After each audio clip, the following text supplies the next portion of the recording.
तू तो सुपौल जिला में गे जान जान जान मार करवाई देलही मार करवाई देलही JMS Recording Studio। तू तो सुपौल जिला में गे जान मार करवाई देलही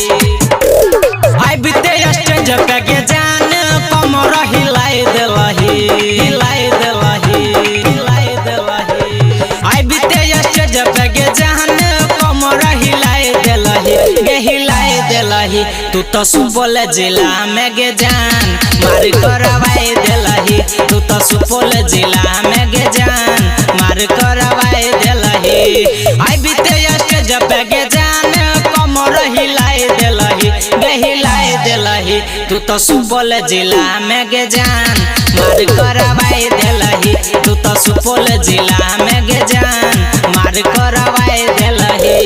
DJ विकास। सुपौल जिला में गे जान जान जान मार करवाई देलही मार करवाई देलही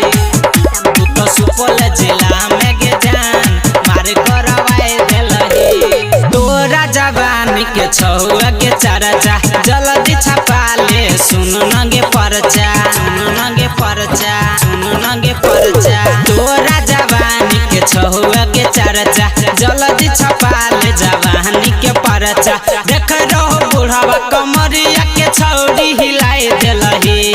देख रहो बुढ़ावा कमरिया के छौड़ी हिलाई देलही गे हिलाई देलही तू तो सुपौल जिला में गे जान मार करवाई देलही तू तो सुपौल जिला में गे जान मार करवाई देलही DJ विकास। सुपौल जिला में गे जान जान जान मार करवाई देलही मार करवाई देलही तू तो सुपौल जिला में गे जान मार करवाई देलही सरवन प्रेमी सुन न गे रानी छोड़ा दे तो तोरा सुन ढोढ़ी से पानी ढोढ़ी से पानी ढोढ़ी से हे गई सरवन प्रेमी सुन न गे रानी छोड़ा दे तो तोरा सुन ढोढ़ी से पानी हिल रहो दोनों जवाना मांगे छौरी हिलाई देलही हिल रहो दोनों जवाना मांगे छौरी हिलाई देलही के हिलाई देलही तू तो सुपौल जिला में गे जान मार करवाई देलही तू तो सुपौल जिला में गे जान मार करवाई देलही मरिए के छोड़ JMS Recording Studio।